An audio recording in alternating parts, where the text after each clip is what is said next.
Bismillahirrahmanirrahim. Assalamu alaikum. Here is Rahil Ahmed and a very warm welcome to all of you. This is official YouTube channel Rahil Ahmed. We bring for you educational, motivational and interesting science lectures. Do subscribe and stay connected. Students, we have started theories of acid bases. आज हम acid basis को explain करने वाली theories पे बात करना start करेंगे और आज की इस लेक्चर के अंदर हम फर्स्ट कॉन्सेप्ट ये फर्स्ट थ्योरी की बात करेंगे and that is Arrhenius concept of acid basis. Arrhenius concept of acid basis ये फर्स्ट कॉन्सेप्ट है जो एसिड बेस को सिस्टमैटिकली एक्सप्लेन करने के लिए प्रपोज किया गया। सबसे पहली चीज़ याद रखिए कि बेसिकली अरेनियस का जो कंप्लीट नाम है दैट इज स्वांते अरेनियस। इसने 1884 के अंदर एसिड बेसिस को एक्सप्लेन करने के लिए कॉन्सेप्ट दिया और ये बेसिकली ये खुद जो साइंटिस्ट है ये स्वीडन का है और हम इसे कहते हैं इट इज स्वीडिश केमिस्ट। ये दो चीज़ें आपने याद रख लेनी है कि स्वांते अरेनियस ने 1884 में एसिड बेसिस को एक्सप्लेन करने के लिए एसिड बेसिस का कॉन्सेप्ट दिया और इस कॉन्सेप्ट को हम क्या कहते हैं, Arrhenius concept. According to this concept इसके मुताबिक हम एसिड को या बेस को कैसे क्लासिफाई करेंगे उस पर देखना। अकॉर्डिंग टू अरेनियस कोई भी ऐसा केमिकल जिसके पास हाइड्रोजन हो और वो वाटर में डिसॉल्व होकर H+ आयन दे दे। देखिए अकॉर्डिंग टू अरेनियस एसिड हम उस केमिकल को कहेंगे जिसके पास हाइड्रोजन हो और जब हम उसको पानी में डिसॉल्व करें और वो पानी में डिसॉल्व हो और डिसॉल्व होने के बाद वो क्या करे, H+ आयन वाटर में प्रोड्यूस कर दे, that is known as Arrhenius acid.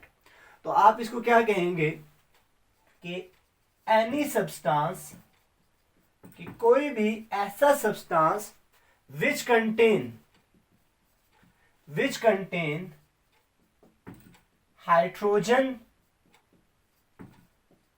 जिसके पास क्या हो, हाइड्रोजन हो, ठीक है, एंड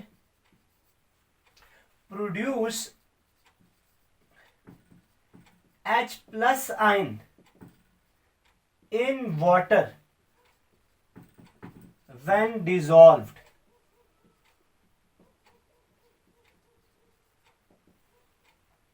तो यहां पर तीन चीजें आपने इसकी डेफिनेशन में याद रखनी है कि उसके पास हाइड्रोजन आयन हो, ठीक है, वो वाटर में डिसॉल्व हो और डिसॉल्व होने के बाद H+ आयन प्रोड्यूस करे, उसको हम क्या कहेंगे, अरेनियस एसिड।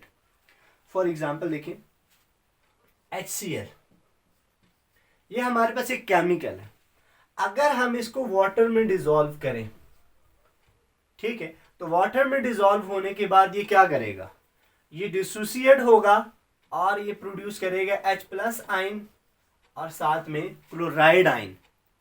तो अब अगर आप पहले वाटर को देखें तो इसमें H2O में 2 हाइड्रोजन है, लेकिन जब आपने इसको उठा के इसमें डाला, HCl को पानी में डाला, तो HCl के डालने के बाद इसमें H+ आयन की अमाउंट बढ़ गई है।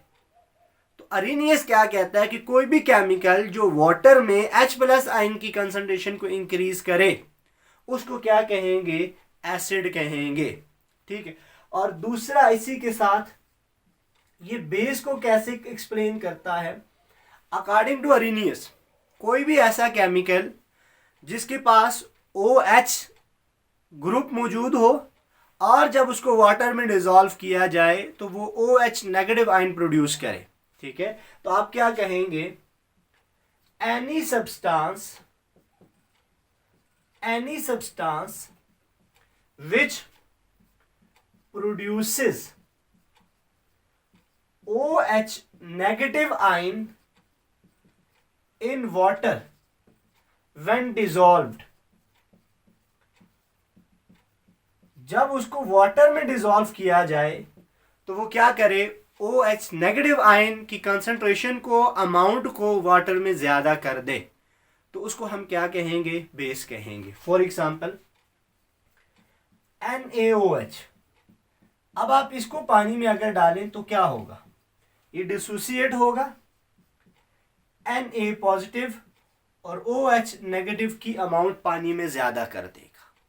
तो अब अगेन आप देखें, वाटर में पहले एक OH ग्रुप मौजूद है, ठीक है, आपने ये जब डाला तो क्या हो जाएगा? ये OH नेगेटिव आयन प्रोड्यूस हो गया।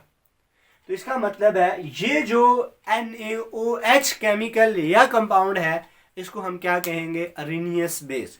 तो सिंपल अल्फाज में आपने अरेनियस कॉन्सेप्ट को याद रख लेना है कि कोई भी केमिकल जो पानी में H+ आयन ज़्यादा कर दे, उसको हम क्या कहेंगे? एसिड। और ऐसा केमिकल जो OH नेगेटिव आयन ज़्यादा करे, उसको हम क्या कहेंगे? Arrhenius base. तो याद रखना है कि इस तरह से जब भी हम एसिड बेस को एक्सप्लेन करेंगे तो साथ में हम ये बात भी मेंशन करेंगे कि ये अरेनियस कह रहा है, ठीक है। लेटर ऑन हम जब और कॉन्सेप्ट्स में बात करेंगे तो हर साइंटिस्ट ने एक एस्पेक्ट्स को या एक पर्सपेक्टिव को लेकर एसिड बेसेस या केमिकल्स को एक्सप्लेन करने की कोशिश की गई। तो जब हम इस चीज़ को लेंगे, यानी कि H+ आयन या OH नेगेटिव आयन की बात कर रहे होंगे, तो हम किसकी बात कर रहे होंगे? अरेनियस की बात कर रहे होंगे।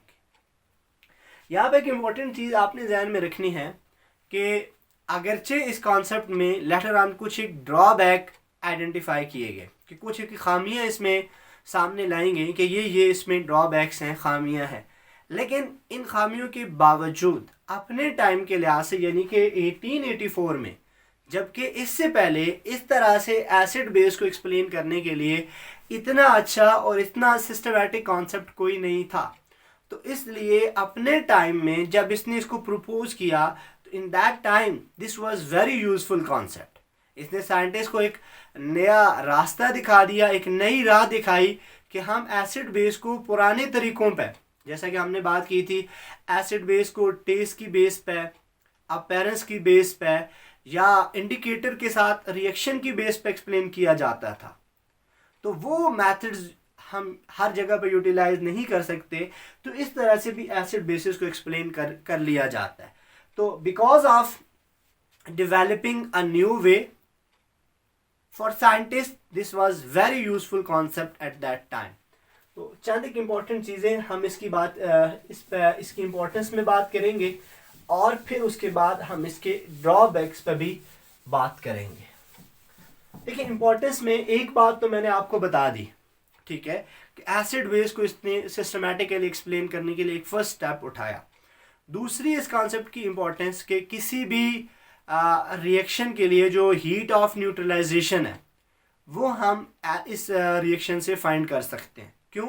कि जब भी कोई न्यूट्रलाइजेशन रिएक्शन होता है तो उसमें H+ आयन और OH नेगेटिव आयन रिएक्ट करें। ये मैं उसमें न्यूट्रलाइजेशन रिएक्शन में डिस्कस करूँगा, जहाँ पे स्पेक्टेटर आयंस की बात आएगी, तो वहाँ पे ये बात आपको क्लियर हो जाएगी कि जितने भी न्यूट्रलाइजेशन रिएक्शन हैं वहाँ पे H+ OH negative ion react करते हैं। तो जो एसिड बेस की न्यूट्रलाइजेशन है, उसकी जो हीट है वो हम वहाँ से फाइंड कर सकते हैं, ठीक है। तो ये चंद एक इम्पॉर्टेंट चीज़ें थी। अब हम इसमें इस कॉन्सेप्ट के ड्रॉबैक की बात करते हैं कि लेटर ऑन जो खामियां इसमें बताई गई उन पे। सबसे पहली चीज़ आपने जहन में रखनी, देखिए, अगरचे इसने बहुत सारी चीज़ें यूज़फुल दी, लेकिन स्टिल जैसा कि कोई बंदा इसमें कोई ड्रॉबैक आइडेंटिफाई करेगा तो फिर नई एडवांसमेंट या नए कॉन्सेप्ट के डेवलपमेंट के चांसेस ज़्यादा होते जाएंगे। पहले ड्रॉबैक ये याद रखना है कि इस साइंटिस्ट ने या अरेनियस ने एसिड बेस को लिमिट कर दिया था या लिमिटेड बना दिया था up to hydrogen and OH negative ion. पहली बात, ठीक है, कि acid bases are limited to only substances containing H+ and OH negative ion. ठीक हो गया ये बात। दूसरी बात डेफिनेशन में वो ये कर रहा है कि जब वो वाटर में डिसॉल्व हों, अब ये पहली चीज, जिनमें H+ या OH नेगेटिव नहीं है उसको हम एसिड कहेंगे या बेस कहेंगे, ये कोई बात, ये कोई इंफॉर्मेशन हमें नहीं देता। दूसरी चीज कि ऐसे केमिकल जो पानी में डिसॉल्व नहीं होते उनको हम कैसे एसिड बेस एक्सप्लेन करेंगे। ठीक है, तो ये दूसरी चीज है कि सब्सटेंस या chemical substances which do not dissolve in water cannot explained।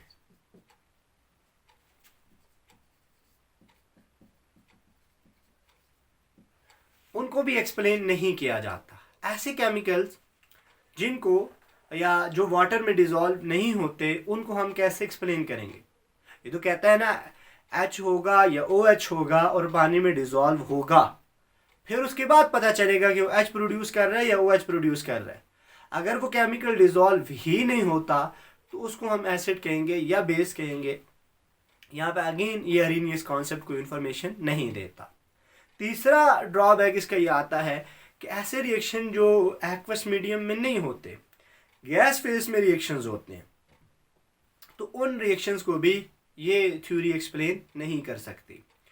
तो ये चंद एक इम्पोर्टेंट चीज़ें थी जो अरेनियस कॉन्सेप्ट से रिलेटेड थी। आई होप ये चीज़ें आपको अच्छी तरह से समझ आ चुकी होंगी। Still, if you have any confusion regarding this theory, this concept, you can share with us and we will try our best to remove or resolve that confusion. We will meet you once again in next lecture. Till then, thank you very much.